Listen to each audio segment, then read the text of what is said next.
नमस्कार, आप देख रहे हैं बिहार संवाददाता और मैं हूं आपके साथ आशुतोष उपाध्याय। पटना में हुई विपक्षी पार्टियों की बैठक के बाद अब अगली बैठक शिमला में होनी है। उससे पहले कांग्रेस अपनी पूरी मजबूती के साथ तैयारियों को अगली यानी अमली जामा पहनाने में लगी हुई है। दरअसल कांग्रेस के नेता राहुल गांधी पूरी शिद्दत के साथ इस गठबंधन को लेकर आगे बढ़ाना चाहते हैं। यही वजह है कि उनके इसी इशारे पर कांग्रेस पार्टी आगे की योजनाओं को बनाने में लगी हुई है। अब इस संबंध में कांग्रेस ने सोमवार को एक बैठक भी की, जहां राजनीतिक जानकारों का मानना है कि कांग्रेस की मजबूत पैरवी के चलते गठबंधन तो आगे बढ़ेगा, लेकिन इसमें आम आदमी पार्टी को शामिल किया जाएगा। अब इसकी संभावनाएं रणनीतिक तौर पर फिलहाल नजर नहीं आ रही है। शुरुआती दौर की बातचीत और सियासी संभावनाओं को देखते हुए राजनीतिक विश्लेषकों का मानना है कि सिर्फ कांग्रेसी ही नहीं, पूरे बल्कि कई बड़े राजनीतिक दल जो हैं वो आम आदमी पार्टी का इस बनने वाले बड़े गठबंधन के में जो है वो साथ छोड़ सकते हैं। फिलहाल राजनीतिक जानकारों का मानना है कि पटना में राजनीतिक पार्टियों के गठबंधन को राहुल हर हाल में आगे ले जाना चाहते हैं।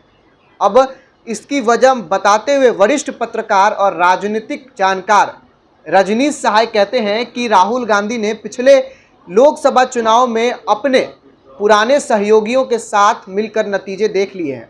अब इसलिए राहुल अब इस चुनाव में नए सहयोगियों के साथ मिलकर चुनाव मैदान में और मजबूती के साथ खड़ा होना चाहते हैं। सबसे बड़ी जो बात मैं आपको ये बता रहा हूँ कि यही वजह है कि राहुल गांधी इस गठबंधन के लिए चुनाव लड़ने के लिए कांग्रेस की सीटों की नई साझेदारी के तहत रखने की रणनीति भी बना रहे हैं, जिसमें कहा जा रहा है कि पार्टी दूसरे राजनीतिक दलों के साथ साथ साझेदारी में कम सीटों पर भी लड़ सकती है। फिलहाल देखने योग्य बात यह होगी क्या सही में कांग्रेस कम सीटों पर लड़ती है कि नहीं। फिलहाल सोमवार को कांग्रेस के कुछ बड़े नेताओं की एक महत्वपूर्ण बैठक हुई है, जहां इस बैठक में शामिल पार्टी के सूत्रों का कहना है कि पटना में हुई बैठक के बाद आगे की पूरी रणनीति को बनाने के लिए चर्चाएं जोरों शोरों से की जा रही है। इस बैठक के दौरान पार्टी के जिम्मेदार नेताओं ने यूपी का नाम बदलकर यानी कि पीडीए, जो गठबंधन यूपीए जो नाम था उसका पीडीए यानी कि पेट्रियोटिक डेमोक्रेटिक अलायंस का चर्चा शुरू कर दी है। दरअसल पार्टी के कुछ वरिष्ठ नेताओं का मानना है कि यूपीए का नाम नहीं बदला जाना चाहिए। इससे पीछे उनका तर्क यह भी है कि कांग्रेस की पुरानी सरकारें अपने सियासी गठबंधन में यूपीए के नाम से ही पहचानी गई है और उसकी चेयरपर्सन सोनिया गांधी हैं। ऐसे में अगर यूपीए का नाम बदलता है तो पीडीए का पूरा सिस्टम नए सिरे से गठित होगा। अब पार्टी से जुड़े वरिष्ठ नेता कहते हैं कि कुछ लोग यह नहीं चाहते हैं कि इसका नाम बदला जाए। हालांकि अगर सूत्रों की माने तो राहुल गांधी इस बनने वाले नए गठबंधन में किसी भी तरीके की कोई बड़ी शर्त लगाना नहीं चाहते हैं। साफ साफ उनका कहना है कि नए गठबंधन की मजबूत गांठ लगने से पहले आम आदमी पार्टी और कांग्रेस के बीच तकरार जो है वो शुरू हो गई है। दरअसल आम आदमी पार्टी की ओर से जब अध्यादेश के लिए सभी दलों को अपने पक्ष में खड़े रहने की बात शुरू की गई तो कांग्रेस में इस पर बैठक में भी आम आदमी पार्टी को यानी कि आम आदमी पार्टी का खुलकर साथ नहीं दिया। समझने योग्य बात है, इस पूरे मामले में आम आदमी पार्टी और कांग्रेस की ओर से खुलकर बैठक के बाद से आपस में विरोध प्रदर्शन यानी विरोध कहना क्या ठीक होगा, क्योंकि विरोध शुरू हो गया और आम आदमी पार्टी की प्रवक्ता प्रियंका कक्कड़ ने जहां कांग्रेस के नेताओं को निशाने पर लेना शुरू कर दिया।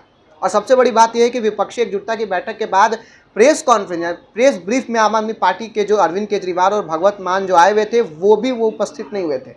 वहीं कांग्रेस के वरिष्ठ नेता और पूर्व कैबिनेट मंत्री अजय माकन ने आम आदमी पार्टी को भारतीय जनता पार्टी का एजेंट तक कह दिया है। ऐसी सियासी तकरार में राजनीतिक जानकारों का कहना है कि फिलहाल तो कांग्रेस और आम आदमी पार्टी में कोई भी समझौता होता हुआ नहीं दिख रहा है। तो वहीं सियासी गलियारों में सबसे बड़ा सवाल इसी को लेकर के उठ रहा है कि क्या ममता बनर्जी और नीतीश कुमार आम आदमी पार्टी के संयोजक और दिल्ली के मुख्यमंत्री अरविंद केजरीवाल को इस गठबंधन में आखिर कैसे शामिल कराएंगे, क्योंकि जो केंद्र का अध्यादेश था उस पर भी कोई चर्चा नहीं हो पाई।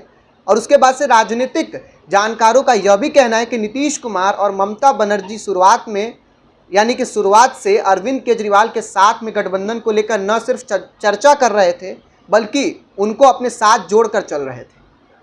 अगर और राजनीतिक विश्लेषकों का मानना है कि शुरुआती दिनों में तो यही लग रहा था कि नीतीश कुमार और ममता बनर्जी कांग्रेस और आम आदमी पार्टी के बीच में बढ़ रही खाई को दूर कराने की भी कोशिश जरूर करेगी और करते हुए भी नजर आ रही थी।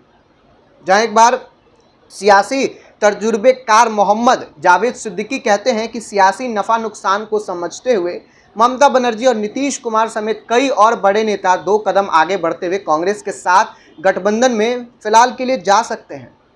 अब सबसे बड़ा जो रोल है वो इसमें अगर आम आदमी पार्टी शामिल नहीं होती है फिर भी ये गठबंधन आगे बढ़ सकता है।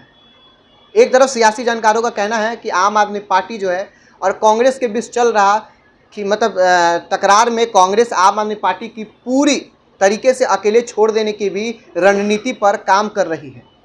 अब देखने योग्य बात ये होगी कि क्या सही में कांग्रेस जो है वो आम आदमी पार्टी को अकेले छोड़ देती है, या फिर सियासी जानकार ये भी कह रहे हैं कि कांग्रेस की इस रणनीति में उसको अपना सियासी फ़ायदा भी नज़र आ रहा है। वो कहते हैं कि जिन राज्यों में आम आदमी पार्टी अपने सियासी कद को बढ़ा कर पेश कर रही है और बढ़ाना चाह रही है उसमें वह कांग्रेस के बड़े वोट बैंक पर सीधे तौर पर नज़र रख रही है। ऐसे में कांग्रेस अब सीधे तौर पर अपने वोट बैंक में होने वाले सेंधमारी तो नहीं होने देना चाहती है। आप गुजरात का चुनाव लेके एक प्रत्यक्ष उदाहरण के तौर पर देख सकते हैं। हालांकि लोगों का यह भी कहना है कि उत्तर भारत के जिन राज्यों में स्थानीय दल बनकर बड़े हुए कांग्रेस के वोट बैंक को तोड़कर ही आम आदमी पार्टी आगे बढ़ना चाह रही है। चूंकि आम आदमी पार्टी पूरे देश में अपना विस्तार करना चाहती है, ऐसे में कांग्रेस पार्टी इसको लेकर बहुत ज़्यादा सजग हो चुकी है। फिलहाल देखने योग्य बात यह है कि क्या 2024 के लोकसभा चुनाव में इसका कितना असर होता है और क्या जो इन लोग का अलायंस बन रहा है क्या उसमें आम आदमी पार्टी जो है वो शामिल हो पाती है कि नहीं हो पाती है। आपकी क्या राय है कमेंट बॉक्स में ज़रूर बताइएगा। चैनल पर नए हैं तो चैनल को सब्सक्राइब अवश्य कर लें, फेसबुक पे लाइक करना ना भूलें। धन्यवाद।